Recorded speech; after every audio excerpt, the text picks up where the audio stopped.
There we go, Jonathan. Welcome to Iblis Manifestations, my friend. What an absolute Hey, pleasure to have you on the show. How you doing on this I'm good. incredibly warm day? Yeah, but I'm good, and what an absolute honor is to be on your show. So thank you so much for inviting me. Like, I mean that a Yeah, lot. it's completely my pleasure, man. I think that my ethos with the show, as I've said multiple times, is I want to bring in different people from sort of different perspectives in the particularly the underground metal scene, and just kind of share those perspectives, And I feel like you've kind of had a very interesting journey. I believe two Yeah. decades of journalism through various different platforms, Oh my God, and more than 2 decades since '89. 89. I Oh, know it Jesus. sounds insane just even thinking about it. I mean, it's insane that I've been at Metal Hammer for like coming up to 22 decades. It's insane that, I've been doing, extreme music journalism purely, like with Terrorizer magazine since 2000. And it's insane that, like, yeah, since '89 is when I first got published and You just have to hung tell in me all there. about it, man. You have to tell me all about it. So maybe we can just start from 1989. Like, how did you actually Yeah, even end well, up getting yeah, into this? like my route into metal is a long running story, so I'll give you the shortish version. Mhm. But basically, it all starts with David Sylvian from Japan, which is a non-vague metal starting point. But I was a little new romantic in the '80s, like, and I was obsessed with Japan. And a friend told me, like, David Sylvian, the singer, was on the cover of a magazine called Melody Maker. So I said, right, I'm going out and buying it. And I just started buying it every week after that. Um, and then about 2 years later, these whole new writers came on board that started talking about these amazing, like, heavy and left field bands like the Young Gods, Swans, Pixies, Throne Muses, Thin White Rope. And not only did the music completely blow my mind, but the writing blew my mind.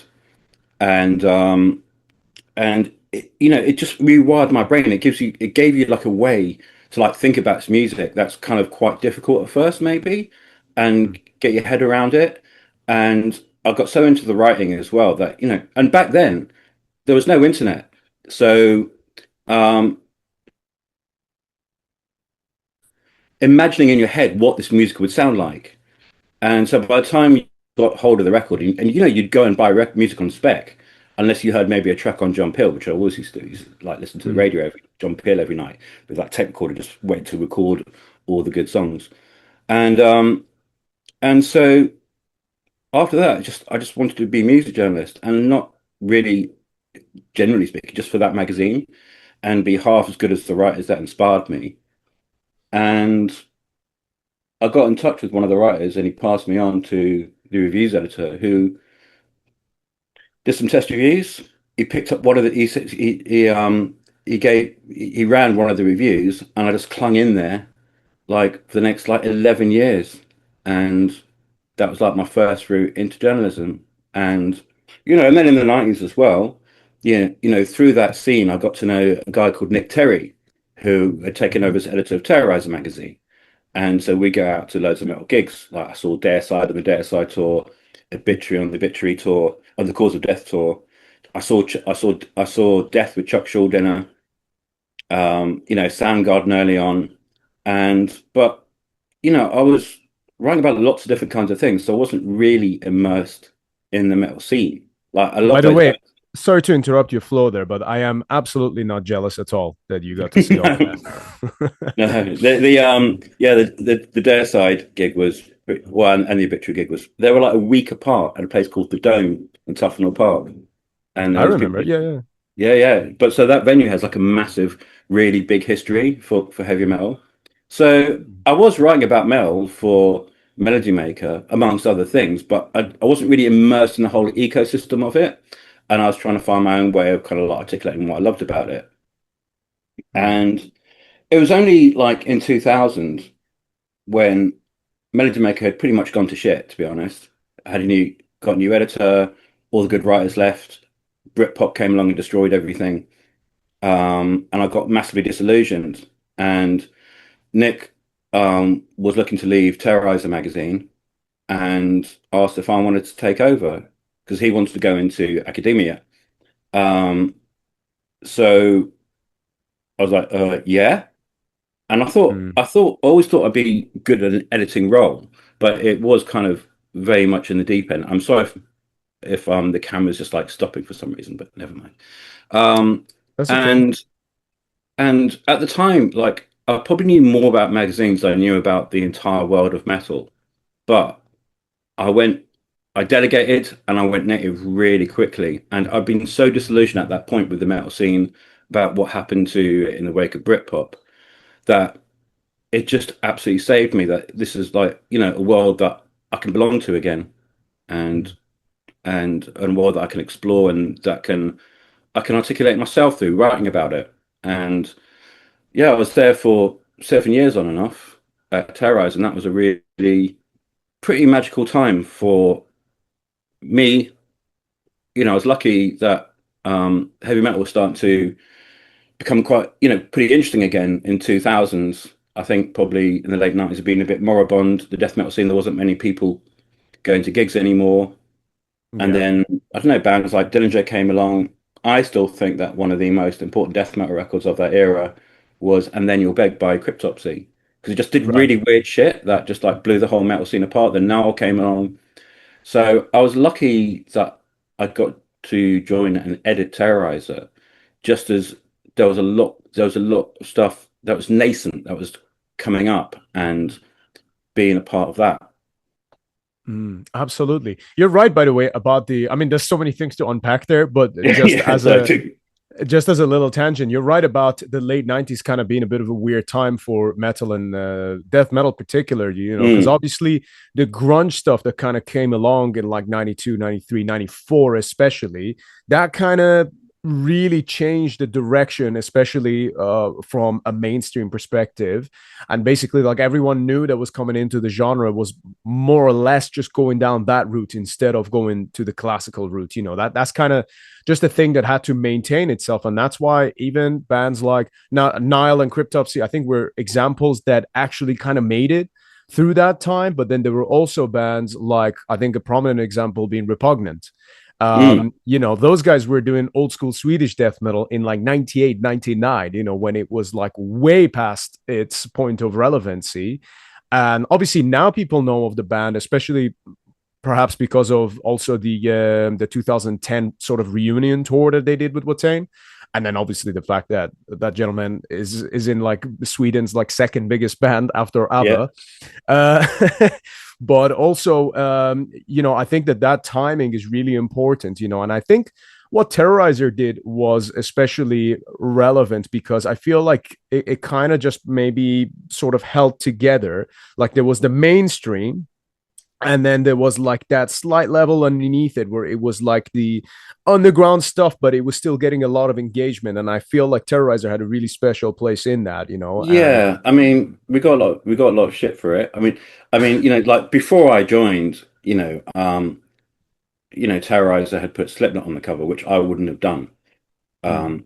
Even later on, and I had some people wondering why I wouldn't put Slipknot on the cover. Um, but So but can I ask you, why wouldn't you put Slipknot on the cover? because like I was very aware, like things when you're doing a magazine, you got to be have such a good relationship and understand your audience, Mm. and everything about Terrorizer was kind of really counterintuitive. Like what the readership wanted. It was a very niche magazine with a very particular more audience, and I'd come from a magazine that had a completely different worldview. Uh, like Melody Maker was all about kind of playfulness and reinventing yourself, and the metal world was kind of a lot more about authenticity. Mm. So you have to like bring like what you've learned and from your previous incarnations, and know but understand your audience and know what applies to them and what doesn't apply to them. And Mm. so everything was always like a dialogue with our audience. And so I just thought that if we put Slipknot on the cover, we might gain a few readers for that issue, but we might lose quite a few. And like, trust is very easy. It takes a long time to build up, but it's very easy to lose, and it's hard to get back again. Put the biggest band on the cover. We're trying to put the band on the cover that was, kind of bubbling up. We wanted to be ahead of the curve. We were the first magazine to put a lot of bands on the cover, like Sun, even bloody Nightwish, where it's just like, and I wasn't sure whether to put them on the cover, but I went to see the gig. It's not, and I'm not a fan, and I thought it'd be full of goth girls, but it's full of metalheads. So I just thought, right, okay, and that was at Mm. the much missed LA, much missed Astoria in London. Um, Right, I see. so we always wanted to be like, just kind of one step ahead, and I always felt that the reason people bought Terrorizer was to discover new stuff, not just to not just to. I mean, that might not be the same with other magazines. Metal Hammer couldn't do what we did because they're a much bigger magazine than us, and so yeah, it was just a different way of thinking, and it was a very counterintuitive way of thinking. And some PRs didn't understand why we wouldn't put like Slipknot on the cover or what have you, but I just felt like it wasn't really in tune with what readership wanted or needed, really. For sure, and that is completely fair enough, and obviously, um, I appreciate the fact that obviously by doing something like that, you were also basically taking a risk, but it would have also been a risk to include them because, as you said, it could have potentially led to alienating the audience, and the metal audience Yeah. is like maybe the easiest one to alienate ever, Yeah, I mean, I basically. didn't I didn't really think of it as risk taking. I just thought that the magazine had its own internal logic. Hmm. And it's a bit like, how Roadbane used to be back in the day, is in the sense that you couldn't predict what was going to be there, but once it was there, it would make sense. And the proof was just that if you look at the sales for other magazines, they go up and down, whereas ours was really steady, which is Mm, because people were buying the magazine, no interesting. matter who was on the cover. Because, and this is what I love magazines. Like when I used to when would buy a magazine, or when I do buy magazines, it's because I believe in the worldview of that magazine, and I think it's the job of a magazine to have a world within the front and the back cover, and that's something that I don't think a website can do. So I still love print, and so, yeah, you had power metal, you had death metal, you had bands that weren't really metal because, both me and Nick, we weren't metal lifers. I've always had a little bit of imposter syndrome because I'm not, I came into metal quite late. But we both came from like the more left field, but still heavy indie scene. And so we kind of gave the magazine a different perspective that we'd put like an electronic band like Pansonic in there, we'd put like Germanic Galas in there, stuff that wasn't metal, but I just thought that stuff that metalheads, because we're broad-minded people and we get things that are done in a certain dark spirit, Mm. um that's not metal, that metalheads would enjoy. And so it did more than it had to do, that magazine. And so it wasn't a risk for me, like who I put on the cover. It was just that was just every band on the cover just was the band that had to be on the cover. And I just knew it, and I could Absolutely. justify it. Did you at any point notice any bands in particular who you would say feature on Terrorizer, and then you would actually see like sort of like a payoff in their like for them actually, like where you kind of feature a band and then not long after you kind of see them getting featured in more places, like maybe selling more, maybe like getting Yeah, more yeah. I reviews. mean, yeah, there were loads. I mean, Sun was a really obvious example, before my time, but we were there at their first ever gig. Even like Turisas, believe Mm, it or not. Like, I don't like folk metal, but I like those kind of very knowing folk metal bands like them. And I saw them at the Underworld, their first gig at the Underworld, and they had like 50 people there. But I just knew then that come the next album, they're going to be on the cover of Terrorizer, and they were. And that band got really big, and that band got really big for a little while. yeah. So it's a bit of a, I mean, I'd like to say that we did break bands, because like we'd break a band that other magazines were probably thinking about covering at the time, and then once we'd done it, they'd do it. Um, and then we were writing about Mastodon and Dillinger Escape Plan quite early on, Nile very early on. Converge was one of the first albums of the year, Jane Doe, that when I was in charge of the magazine. Um, and magazines were looking, because we'd be a bit ahead of the curve, magazines would be looking to us, to Terrorizer at the time, to um, see what was going to. Hey there, I would like to bring this episode to a quick halt for the following message. As many of you already know this, I go by the nickname That Mental Coach. The reason for that is exactly because I work full-time as an online fitness coach as well as a personal trainer where I help people attain their fitness goals. Having been someone who was once extremely out of shape and borderline obese, I was able to lose over 40 kilos and basically keep that weight off.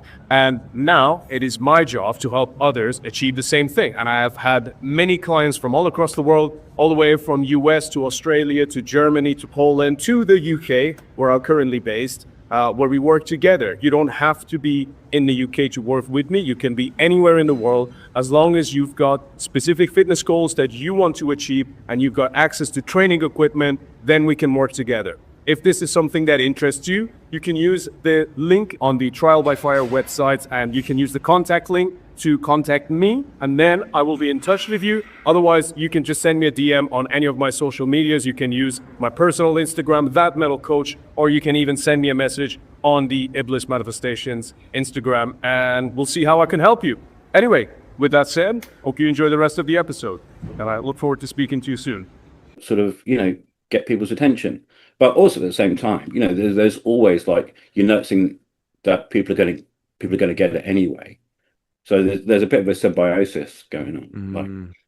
Sure, yeah. It's like a win-win situation, both for the magazine and the band together, isn't it? And then that's kind of how you both go together. That's super interesting, man. And I remember buying Terrorizer when I first moved to the UK, actually.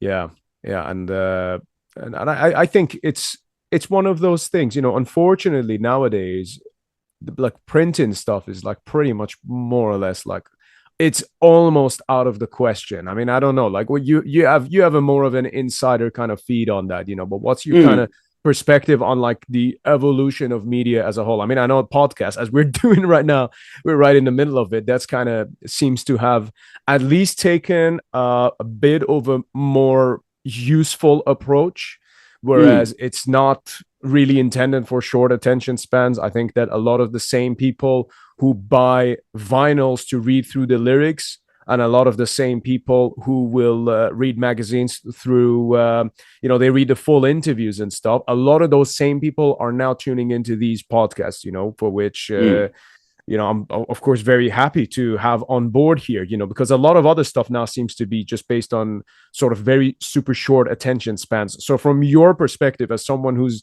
been in the industry for a lot longer than 2 decades,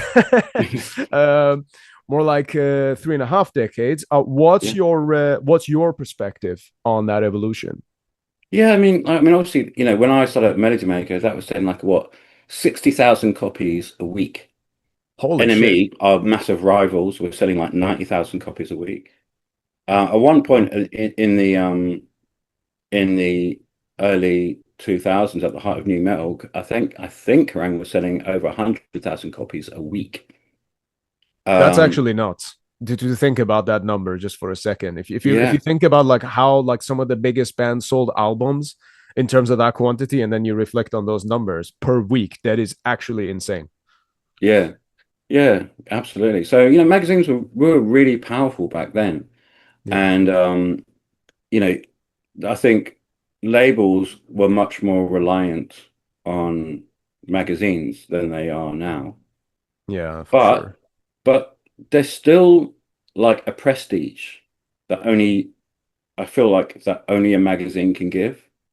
Maybe because in part because there's fewer of them, in part because especially like at Terrorizer, but at Hammer now, we have such like high kind of production values. We've got really good editors. We making sure like the writing's all up to scratch, and the writing's really good, and it goes and having that kind of editorial oversight I still think makes you a kind of a journal of record. No matter how many people are reading it, but there's a prestige to that I don't think any other medium quite has, you know, Yeah, of course. in the same way. So I still, I think like, podcasts like this, and I listen to a lot of podcasts, and I listen to podcasts for the insight people give. I listen to podcasts for the chemistry between the presenters sometimes, and I spend a lot of my time listening to podcasts, and I love them too. But I still think they have different roles, and I think if we lost magazines altogether, I think we'd lose something quite sort of precious. And we have there's a kind of access we get, like why would a band the photo shoots we get, and it keeps that level of like production across the music industry up really high, I think. And I think it'd be a great loss if all the magazines went down tomorrow. For sure. Yeah, I would actually agree with that. I mean, I think that some of like the maybe smaller independent ones would just maybe carry on, but that's because like the guys are stubborn and they're not necessarily doing it for the money anyway. Even like there's a Mm. lot of people running magazines right now. Some might even be listening to this who are actively running these zines and the prints and are actively losing money on it, but they want to do it. Okay, which Oh, is fair enough. absolutely. I totally respect that. I know there's a lot of those, but like, that's their thing. If they want to carry on, I think Oh no, it's amazing. it Yeah. would be a great loss if we lost fanzines too. And you know, some of those have been so important. Whether it's like going back like Slayer magazine to Mm. other ones that have been around, like that. It's just that I was always you know I could have gone and done a fanzine and just done my own thing, but I always wanted that interaction that you get from a magazine, and I didn't want to do a fanzine. I love magazines. They have, maybe, the fanzine you can do something completely uncompromised and do your own thing completely. But there's something about having the interaction with labels, with the bands, with with editors above you and writers below you, well, not below you, but you know what I mean. The writers that I've got, I always have a very strong relationship with them, and they're not really below me. They're my team. I understand Uh, what you're trying to say with that. Yeah, yeah. yeah, and so when when you've got like an ecosystem within the ecosystem, that's what I really loved. And Hmm. I love that feedback between my writers, the feedback I give them, the feedback I get from my editors when I write stuff, and I think it makes me a better writer, and I'm honored if I can make other people use some of the knowledge that I've gained and make other people you know think about their writing more and make them better writers as well too.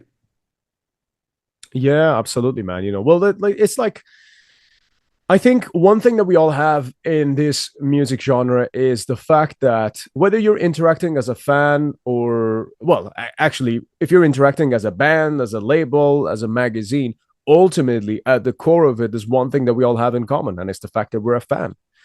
Yeah, And I think that it's the fan in you that also connects to the readers because it's something that of genuine passion. It's like, hey, I found this thing that I think is interesting. And in life, normally, like when you find something that's good, the immediate response is you want to share it with the entire rest of the world. Like when you introduced me to that crazy Japanese band, that an Inferno, I think, was it Electric Orchestra, something like that? It was like the craziest BMO, thing. probably Violent Metric BMO. Orchestra. Violent Magic Orchestra. That's it, which was the wildest fucking thing I have ever seen live, Yeah, hands down. You know? yeah, and this is also why I think that, like, particularly metal magazines still continue, because like a band like especially when you're an extremist kind of band, like just say What Aim, and I love the fact that every aspect of them goes through every strata of what they do. There's an aesthetic that runs through the core of everything. So when you're doing a magazine, which you can't really do on a quite to anywhere near the same extent on a website, is the design and the look and how you put things together kind of tells its own story. And so we're very conscious about how things looked at Terrorizer. When I was at Metal Hammer, like just one example, we were I used to run this section called Subterranean, which was the extreme left field section at the back I of the remember magazine. that. Yeah, I used to love doing I that. actually remember that. Yep. Yeah, and so we had Dark Throne on the cover once, and I just saw it up on the you know, and I saw it up on the designer's screen, a picture of Gilva um, Fenriz, and I used to give them like treatments for how to do the magazine, how to do the feature. I said, yeah, originally it was like, yeah, make it look like an old fan, like an old classic black, fanzine like Slayer or something. And I saw that picture, and I thought, oh my God, it looks like a wanted poster. So I thought, right, let's do it like a wanted poster, and we'd have the list of bands on the front page of Subterranean that said also in the city. So we changed that to known accomplices. We did all the backdrop in like a crinkly old yellow type. We changed the font to Birch's long serif font, like Western type font. And I actually researched wanted posters for the language, like vagabonds and scoundrels. And That's brilliant. and we used to do this at Terrorizer too. And when you had photographers like Esther Sagara, who's been on your Yeah. podcast, who Yeah. could Yeah. totally redefine how you approach metal or how you saw metal. So just so having that whole thing as a wonder thing told its own story, as well as the brilliant feature that Dale Patterson did at the time. And so that's things I still think that only magazines can still do, is just like, you know, create a world around an artist, Hmm. that tells its own story on an aesthetic level as well as just a pure textual level. Yeah, I think that's a really good point. I have actually thought about that before, and you made the example of Watain. I think they're kind of the perfect band for that, where it's like it feels like everything is encapsulated within that thing, or and actually, funnily enough, when I had Paul Riedel from Blood Incantation on the show as well, he one very interesting thing he was doing was like every question, even though it was totally unrelated to music, he had this magical way of just tying it back to Blood Incantation, and I thought that was just Mm. so interesting how he was doing that, and it really to me, as someone just like sat there like doing the podcast, it was fascinating. Like I'm already a fan of the band anyway. I Mm. think like all the credit and success to those guys, especially the very hardworking guys, so it's nice to see them get the recognition. But from just that perspective that you're putting it there, where it's like everything kind of ties into one thing, I could definitely see that there. Watain's a great example. And also our friend Dial Patterson, he mentioned it on here previously, saying that like when you see a band doing a thing, where you don't want to see the vocalist like doing selfies or of themselves like in the pub, like having a pint or whatever, because then that kind of like you wouldn't want to see that from like Gorgoroth or Infernus. You want to see something that goes in line with the lyrics and the aesthetics in a way. Even in this Instagram TikTok age. But Exactly. yeah, Yeah, for sure. but the thing is, I'm sure this as being in a band, and it was the same. It was the same for me when I was editing a magazine. It's like it's a lot of fucking work, and it's a Oh, ridiculous amount of work, that's an understatement. Yes. and and shit's always going to go wrong. So Mm. the only way to navigate around this is just to have like a 360 degree, and I believe this in every walk of life, that like to have a 360-degree view of the space you're in. So when something goes wrong, you know how to navigate around it, and Mhm. you're not just reacting and then oversteering and or what have you.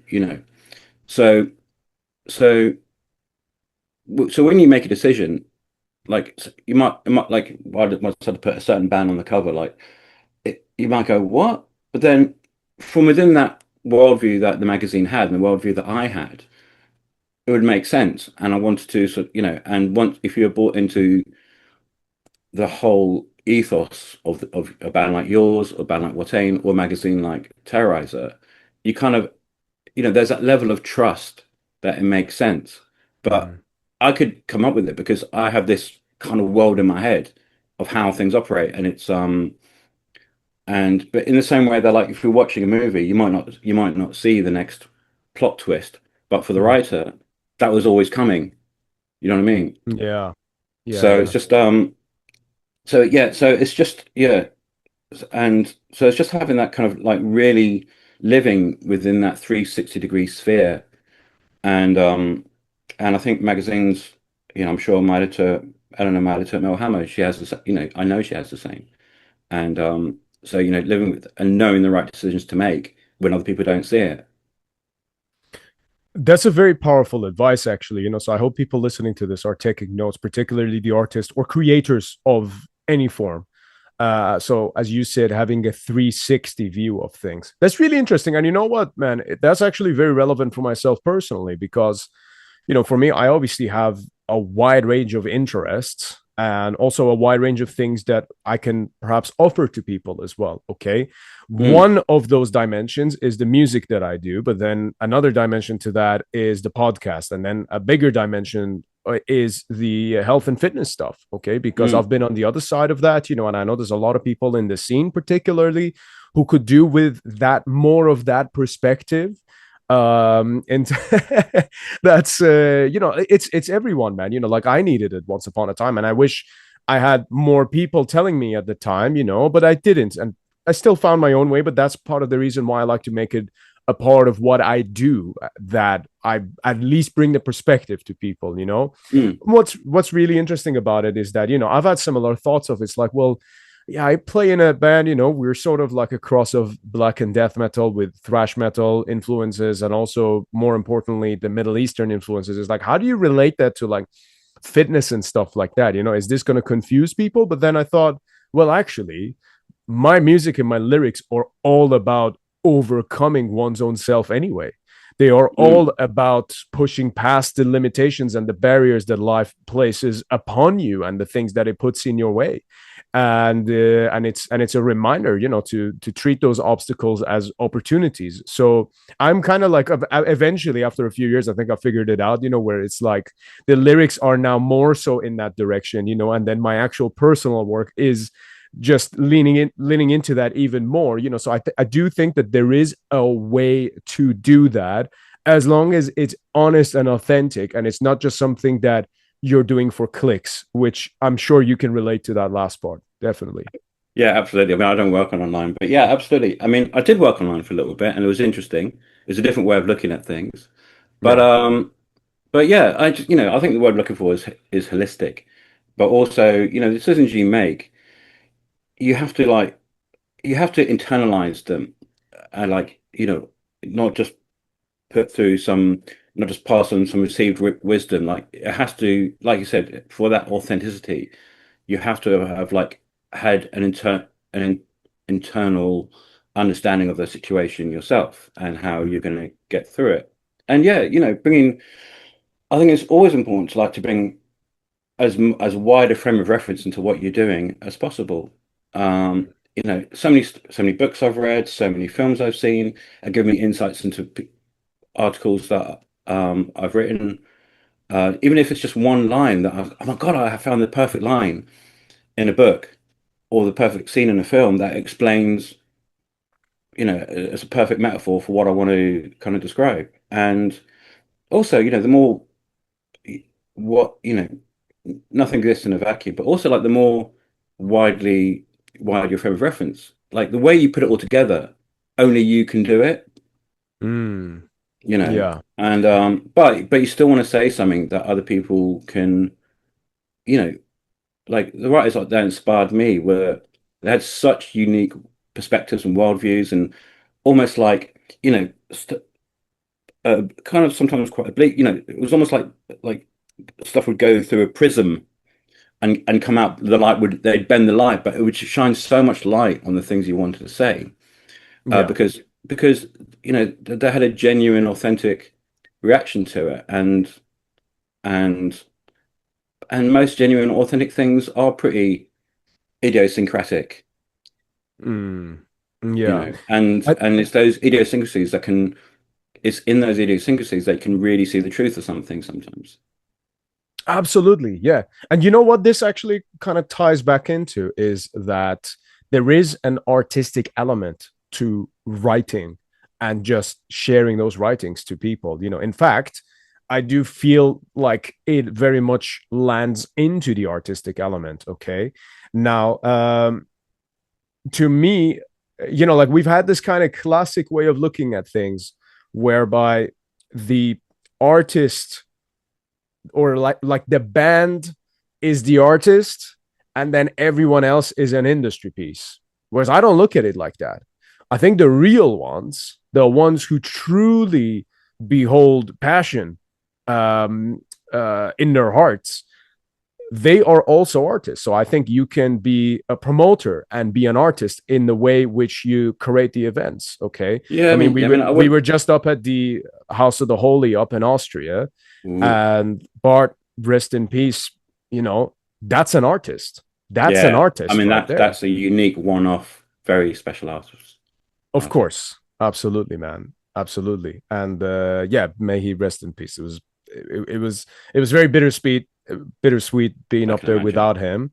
And the thing that like you just to kind of break it down a bit, you look at the way that event is curated, you look at the way the bands are split into the different days, and that is in itself a form of art because you're creating an experience.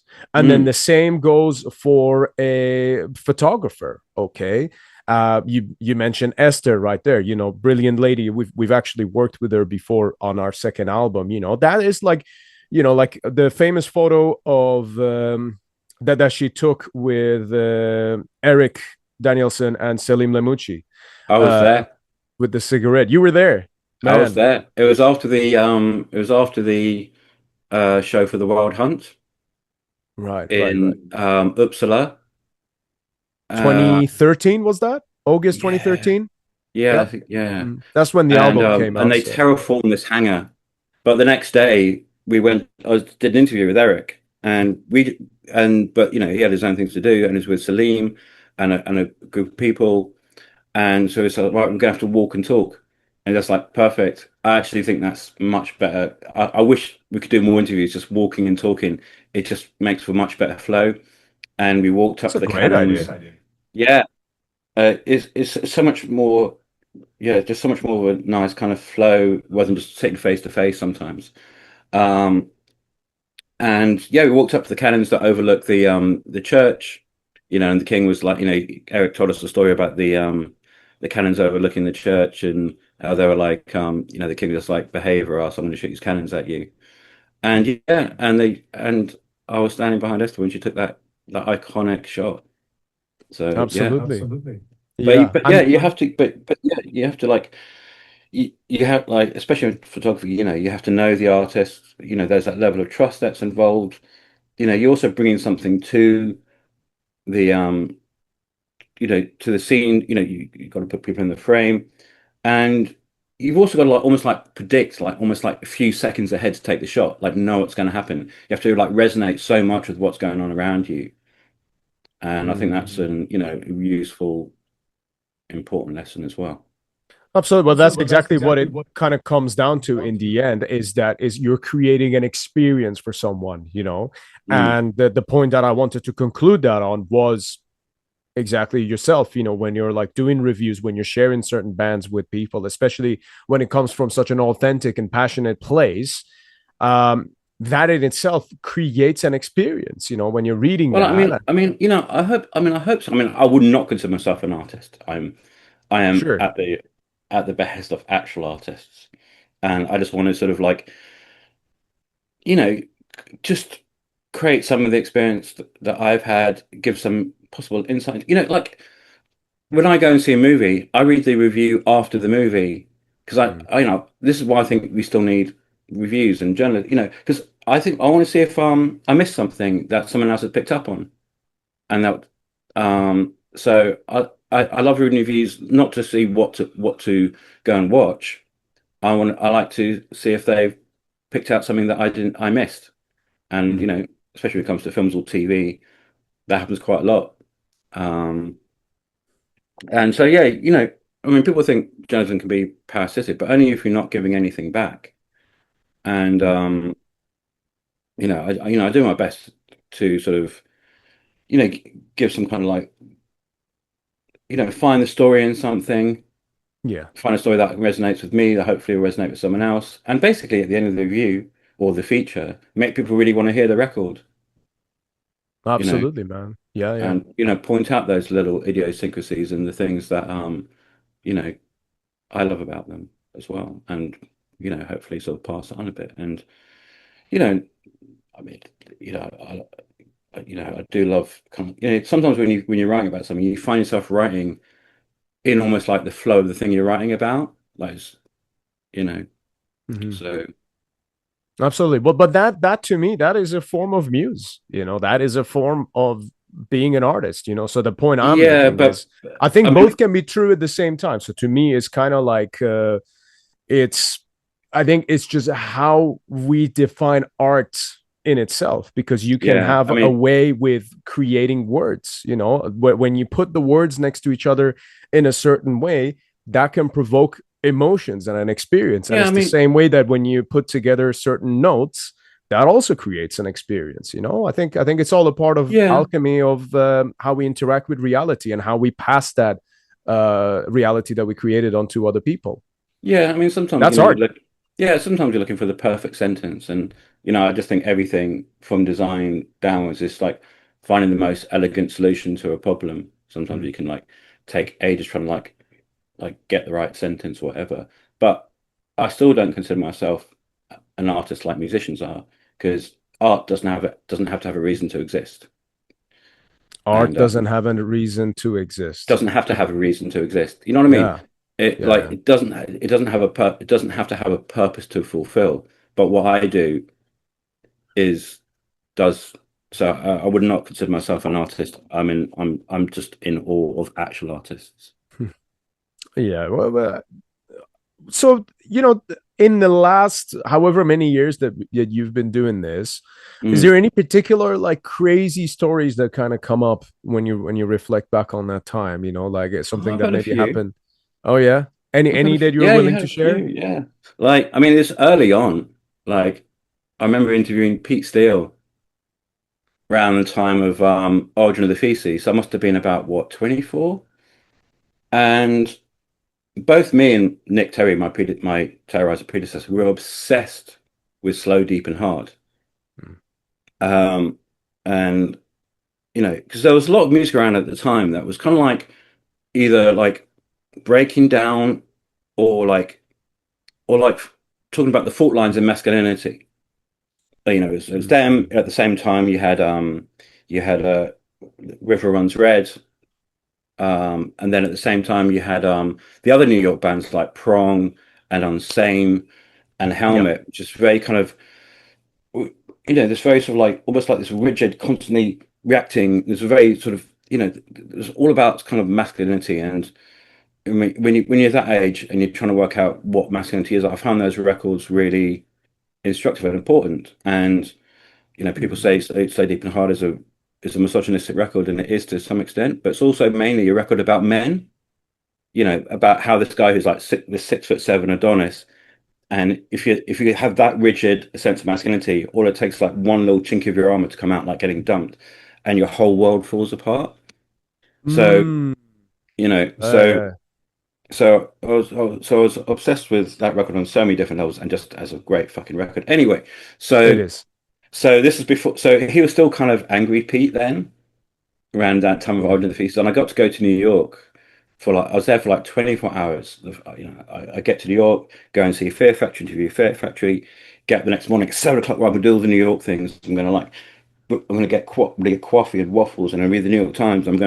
My favorite book at the time was New York Trilogy, and I was going right. I'm gonna take random turns and see where I end up, and ended up in Washington Square. Got roped into doing a participation act where I had to pretend to be one of the Temptations, doing like and going thrusts to this guy with a boot. So that's all that going on. And then I go to Queens to interview Pete Steele, and he's got this basement flat in Queens, and he's sitting down there with Josh Silver, and I'm this kind of like this audacious like 24-year-old just give me at someone, and I was Mm. and things I really wanted to know, and he had some interesting views about social Darwinism and stuff like that. And yeah, Josh didn't really say a word. He was like sitting in one corner, Pete Steele in the other corner, and it became almost like a tennis match. I'd be like, oh, blah, blah, blah. And he'd be like, well, deal with that. And I'm like, oh, fuck you. Yeah. And so, it's like, you said, like, if you like, nature decrees that if you have a beef with someone, you should be able to go out in the field and fight it out. And it's like, yeah, but that's nature. Someone who's 6'7". That's your nature from the perspective of someone who's 6'7". I'm 5'7". From my perspective, I do not want to go into the field and fight it out with someone because I'll probably lose. Nature's contingent upon different things. And so it became this kind of, but he absolutely fucking loved it.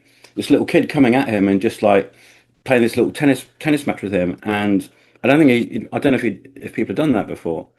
And so it just became this kind of like this kind of mad back and forth, but really enjoyable, like almost like this kind of meet your equals. I don't know. I mean, it's not. I mean, I'm not his equal, but you know what I mean.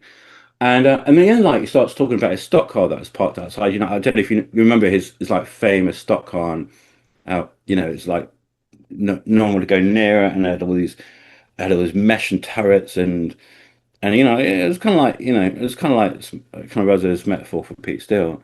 And then towards the end of the interview, he goes like, "You want to ride?" So he drove me back to the airport in his stock car. Man, And that is awesome.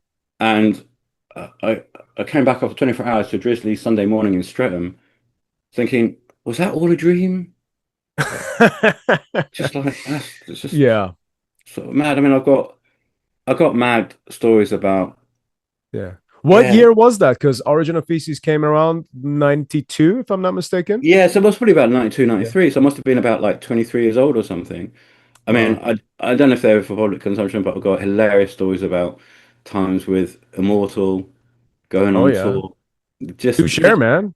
No, it's just they're like As long as they it's were not to just get anyone in trouble, I think we're no, good. they were just. I mean, I miss Demonaz and Abbath being together because when they were together, they're like they get joined at the hip as like this one amphibious creature.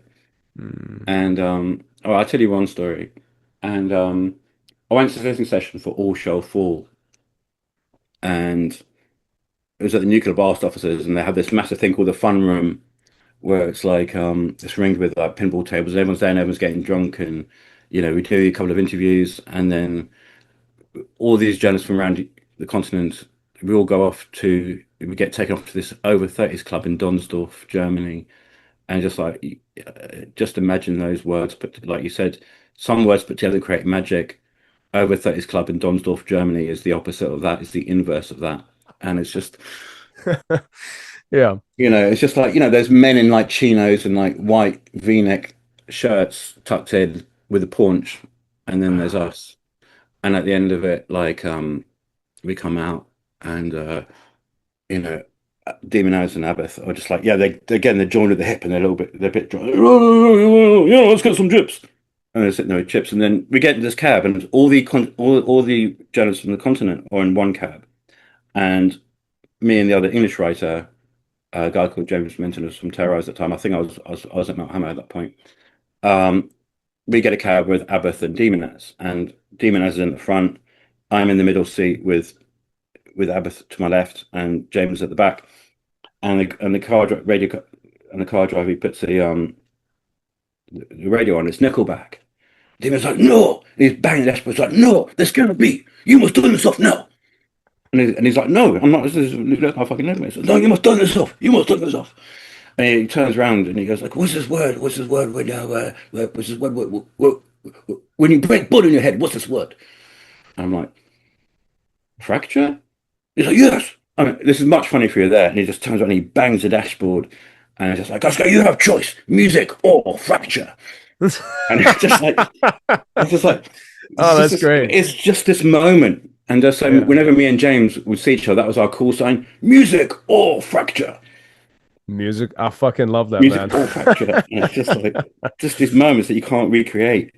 Yeah. And yeah, and this one of the reasons I don't do album reviews anymore is because, and one thing the metal scene gave me, which I never really had before, was like a real sense of community. Mm. And I go to Norway, Bergen a lot. I've become very close with a lot of the people there, and that's why I don't do album reviews because I know people probably quite well now. Um, Mm. but and so I don't always think maybe I don't have enough distance to do a review that has a score. And you're saying basically buy this record, not I'll do reviews, and I'll do features, I'll do live reviews and features, but I don't do album reviews for that reason. But yeah, just having yeah, just having this sense of community, and I love going to Bergen, and just everyone's a bit goofy in Bergen, and It's a beautiful and place. I love it there. oh, it's a beautiful place. It's my Yeah. second home. I had my 50th birthday in Bergen. Oh yeah. Yeah, there. Nice, man. And yeah, just really special people. And yeah, so you do get like you just yeah, just funny stories that I can't really, other than that, I can't really sort of tell to a public crowd. But just nothing bad, just people being fucking hilarious, really. Yeah, yeah, of course. I mean, this is like, I think with some of these guys, um, I think sometimes they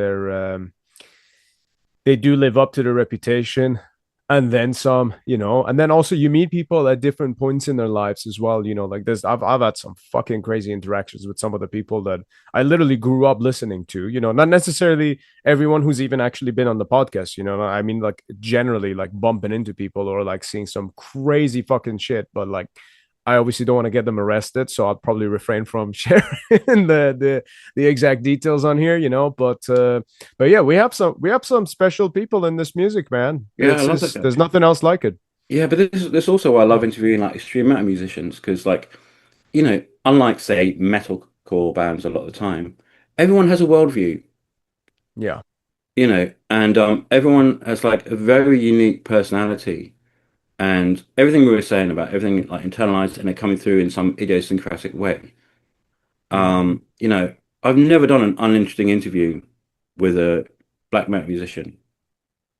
I've done so many interesting interviews with death metal musicians, and Mm-hmm. like people and bands like Mm. Amon Ra, or people who just and bands where like that the membrane between art and life is porous at best, let's say, Mm. and so you know Way to so put it.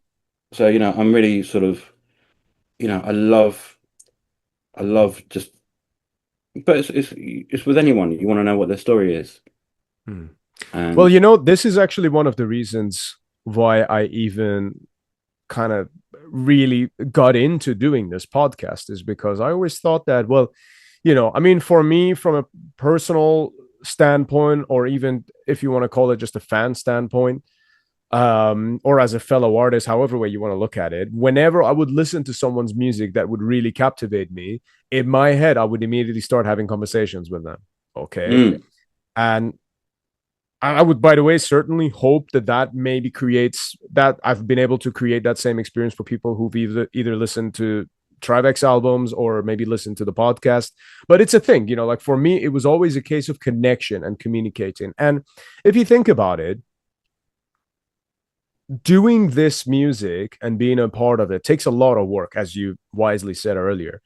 And you have to think that the people who end up writing this style of music, they don't do that because they're passive people or that they have go along to get along opinions about life and the world and things like that. No, they're doing this as a way to, well, however way you want to look at it, as a way to coexist with their own thoughts, with their own feelings, with, to create a vessel of expression for themselves, like, and to me, that's what makes them interesting people, and the music is generally a good extension of that. But that's why I'm curious to talk to people. It's like, okay, well, if you ended up like writing those riffs like back in like the 80s or whatever, and you were singing about hanging children and hearing them scream, it's like, well, what actually makes you tick? And then obviously it turns out that they're very intelligent people, they're very intuitive, but this was just a way of expression, during their younger years. But I think that just makes them such interesting people, and like I keep saying, I'm a very much I like to always sort of wave the flag of metal, because I'm like, there's nothing else like this anywhere else in the world, in the history of culture, as far as we know it. yeah, I mean, I'm a big Alan Moore fan, and one thing he always says, like, the world is made up of stories. Mm, And you that's know great. and and yeah, I just I was you're trying to, I don't go into interviews like, no, you know I go in pretty open-ended and just about listen to people, and having a little bit of life experience to sort of like follow up on something that someone has said, and sometimes you go, oh, I like this, and they go, actually, no, it's something else entirely. Goes, oh, okay. So I always want to like learn from other people, and yeah, and want to put those stories across really. And I always thought like, especially in metal, you know, it's always like the things that really got me. The things like there's always like this, the thing that should not be, but it's there Mhm. anyway. It's in the world. Deal with it. Yeah, And now I've got to I deal love with that. it. And you listen, going to see.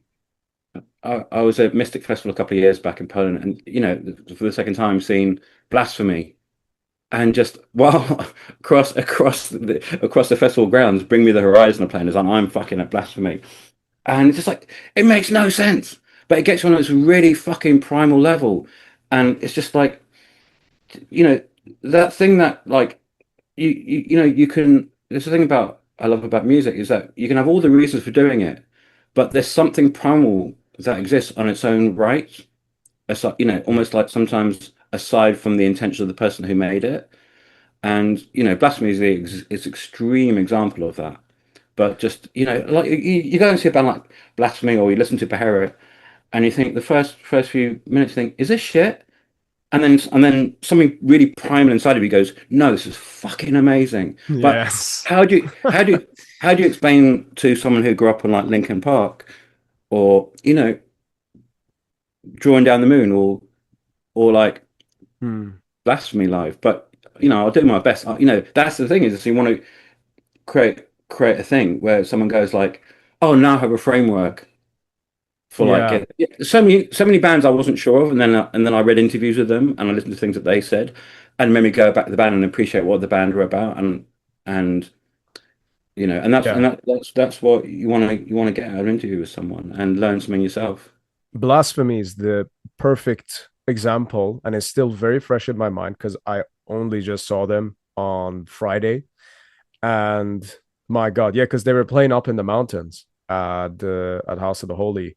Holy fuck, man. This was, I mean, I've seen those guys before. I feel privileged to even be able to say that I've seen them, coming from where I come from. But fuck, that was one of the most violent shows I think I've seen in a long time. And I was, I'm not someone who really goes into pits. I like to stand there and I like to observe. For this show, I was in the pit from start to finish, and magically, I managed to maintain the sunglasses on my face all the way throughout. I don't know how I Yeah, did it, but it yeah, was just fucking awesome. It was yeah. fucking sick. And then also, to, as you said, there's something primal about it. To me, like being present at a show like that, Mm, um, it invokes something. There's a process of alchemy that kind of happens that like changes your emotions, changes like how the fuck can you explain music making you grind your teeth and start like clenching your jaw and just like start shouting and screaming out of nowhere? There's magic happening there. yeah, There is magic in it. And I think, by the way, what made these bands so special is that I think they had a purity of expression. They were very much limited by like the production skills and all the other stuff, and sometimes actual musical skills as well at the time. But there was such a purity of energy and expression to what they were doing at the time. And I feel like a lot of bands, when they see that, they get inspired by it, but it you can't recreate that. You have to understand, like, you just have to do your own thing. You can't come out and do another Drawing Down the Moon, or like Fallen Angel of Doom, or the predecessing demo to it. You can't do that. Blood Upon the yeah, Altar. It's yeah. an organic thing that happened at the time, and it was special. And I don't know how, but the energy, at least within Blasphemy, is still very much carried. And I Yeah. was very much a fan of the Beherit shows I saw as well. I know some people were a bit split on that, but you can't recreate that. It's authentic, and to me, by the way, it's just oral testosterone. It just injects me with power. When I hear it, I'm ready Yeah. to fucking go, man. Yeah, for me, I just like I kind of, especially at gigs, I live for the moment where like I don't know who I am anymore. And like, like sometimes Yeah. Grave Marasma do that to me when it's just like so many layered and so much overdriven. Bolzo can do that to me. But another thing is, but also is everything also. is in dialogue with something else. Like Beherit wouldn't exist maybe if other bands didn't exist, or other bands wouldn't exist if Beherit didn't exist. You know, where you got Sarcophago and Vaughn and all these other things. And I always thought like Drawing Down the Moon was like a black metal version of like Suicide by Suicide. Do you know the Mm. electronic New York band? Yeah, yeah, yeah. Alan Vega, where it's just like it's just this almost like autistic repetition to it. That and Yeah. I know what you're trying to say with that. Yeah. and so Yeah. this is why I think like we still like in a world where like everyone's got all of Spotify or whatever your much better listing services at your disposal, and no one has any like links to the past. I feel like sometimes there's a generation who started in the noughties but never went back. It's probably Mm. people who listen to Gojira who never listened to Morbid Angel, who was such an important influence on them. And Mm. so even a Shameful. band, even a band like Beherit or um or Blasphemy, they're still in dialogue with other things. And and this is why I still think we need to always be aware of like the roots of metal, because when you have this dialogue with the past, that's when it's that dialogue where something erupts out of it, Mm. something new erupts out of it. It's not just putting an R&B groove onto something. It's like it's this dialogue where like the deeper the roots, the more you can grow. And you look Yeah. at a band like Iranzi Pazuzu who are doing something really new, but with like mass deep roots in like 70s krautrock and other forms of black metal. Yeah. Um, They're a good example for sure. But I think also like at the same time that we're in a position of, you know, I feel like there's so much stuff that's kind of come and gone over the years. Um, Whereas like for me, like we have to kind of acknowledge that there's been like other things that perhaps for you and I, or like maybe like someone who at least considers themselves somewhat of a, for a lack of a better term, I don't know if traditionalist is the right word, maybe an elitist is, but you've had other stuff like Linkin Park and like or like even much later, you've had bands like Bring Me the Horizon and that kind of stuff, or like Architects. But then there's Architects rather. There's people who will like they were people who were listening to that 10, 15 years ago, who now consider that to be the root of like what you're hearing today and stuff. And I feel like to me it's like, I don't know, man. I feel a degree of alienation when it comes to that stuff. To me, it's like, no, this had nothing to do with what we are doing here. What we are doing is a continuation of the work of, as you said, Morbid Angel and Destruction and Sodom, and then Sepultura and Sarcophago, Hellhammer, Venom, Metallica, Black Sabbath, Deep Purple, Judas Priest, Motorhead, Iron Maiden, Thin Lizzy, and then maybe Led Zeppelin and Beatles if you really go far back. But it's like, to me, all this stuff that's kind of spawned over the years, I don't feel like, at least in the yeah, way I view metal, it has yeah. much of a part of what we are doing. Well, like I said, I mean, it's either a continuation or like at the very least you're in dialogue with it. It's like a step Like cousin. you wouldn't have a jazz band where it said, "Oh, I've never listened to Miles Davis. I've never listened to Duke Ellington. I've never listened to those guys. I just make jazz." But Good so point. maybe it doesn't. Maybe that stuff doesn't speak to you know the circumstances of some people today. I don't know, but I also think that yeah. So that, there are people who didn't go back from the from their starting point. And I remember like going to see Behemoth um, early 2000s, had Suicide Silence supporting, and all the Suicide Silence fans left after Suicide Silence played. It's like, it's just like it's like I just don't get it. So like I grew up with you know, Obituary, Dare Side, Morbid Angel. That's my framework. If Yeah. and that's what I consider metal, and I have a working definition for what I think makes a metal band, but I'll get to that. Um, but that's my framework. But if you started a Slipknot, Linkin Park and didn't understand and didn't understand who Slipknot and didn't really listen to who Slipknot were listening to, then you have a completely different like framework on which you've constructed your idea of metal. And so from that framework, you could probably say Sleep Token or a metal band. For my framework, Sleep Token, I would not consider them in any way that's meaningful to me, and in any of the ways that I got into metal and what metal did for me, I would not consider them a metal band. You know, and I've so never actually listened to them. I know exactly of the band and yeah, stuff, but so I've never I actually just listened to yeah, them. so So I've had this work, I have this kind of theory that there's like there's basically two parallel worlds of metal. mm, We just call them the same thing, but mm, we have completely different frameworks for it. So I think that's where a lot of the confusion exists. But mm. you know, people say, "What's a metal band?" And I kind of think this this is a bit of a lateral step, but I think like everything that I consider metal, what draws it all together, I kind of think there has to be something kind of anti-modern about it.